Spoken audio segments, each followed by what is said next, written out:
Okay, so when you picture a group of chimpanzees going hunting, you might just imagine total chaos, right? A wild frenzy. But it's actually so much more than that. It's this complex dance of risk, reward, and cooperation. And it tells us something really profound about how groups decide to act. I mean, put yourself in their shoes for a second.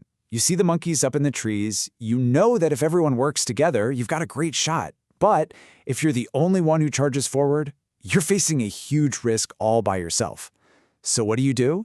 This classic dilemma, well, it has a name: the collective action problem.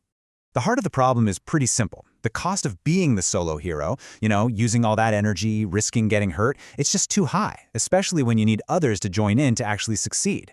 So logically, everyone should just wait for someone else to go first. But if everyone waits, well, then nothing ever happens. So before we can even figure out who solves this puzzle, we've got to understand the why. Why even bother taking this huge risk in the first place?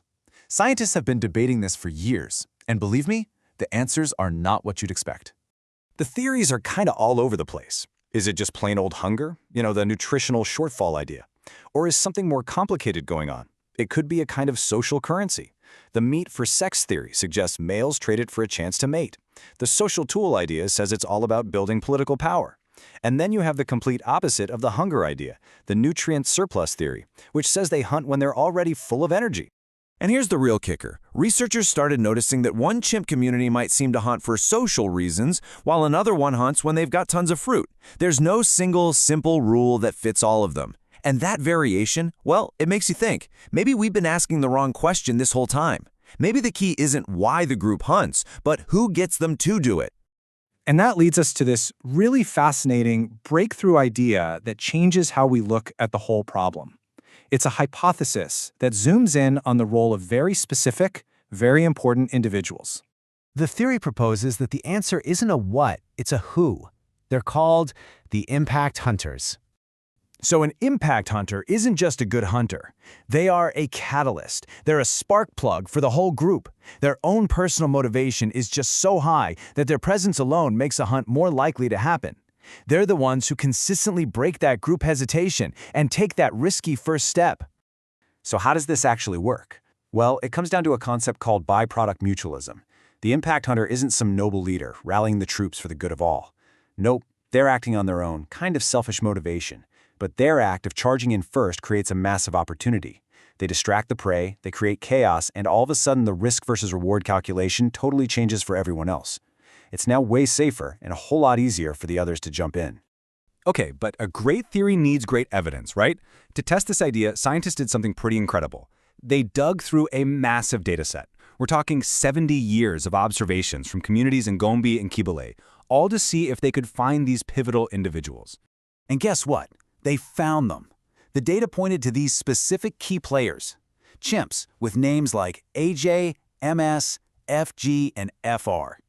These weren't just any members of the group. The numbers showed they had this huge, outsized influence on what their entire community did. Let's just pause on this number for a second. 87%. In the Kasakela community, when the chimp named FR decided to join a hunt, he was the one to start it almost 9 times out of 10. That is not a coincidence.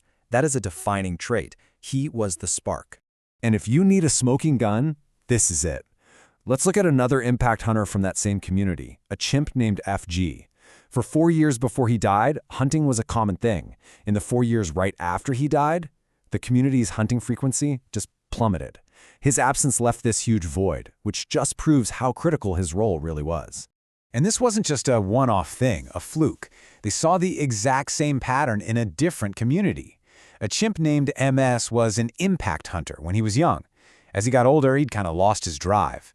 And just like with FG, when he stopped kicking things off, the entire community's hunting rates dropped. The pattern was real. But just when you think you've got it all figured out, science throws you a curveball. Because it turns out, not all chimp communities follow the impact hunter playbook. In some places, they're playing a completely different game. And this brings us to a totally different model. While some hunts get going because of one motivated chimp, the chimps of the Thai forest in West Africa, they operate differently. Their hunts are a true team effort, a level of collaboration that honestly looks like a planned strategy. So instead of that chaotic first rush, the Thai chimps have specialized jobs.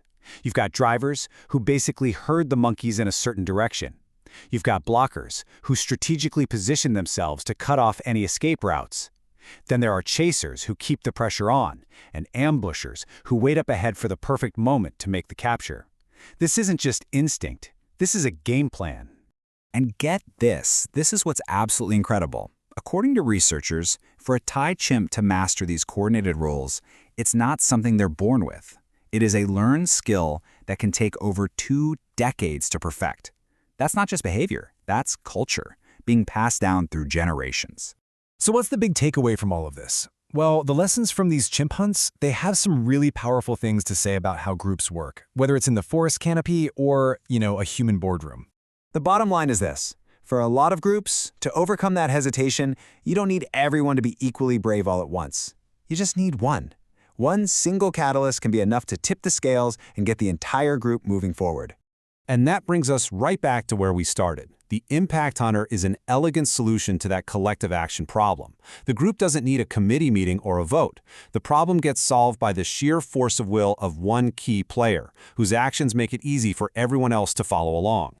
This just goes to show you that leadership isn't always about a formal title or authority. Sometimes it's simply about being the first one to act, the first to take a risk, and in doing so, creating an opportunity for others. It really makes you wonder, doesn't it? Who are the impact players in our own communities, in our workplaces, and in our world?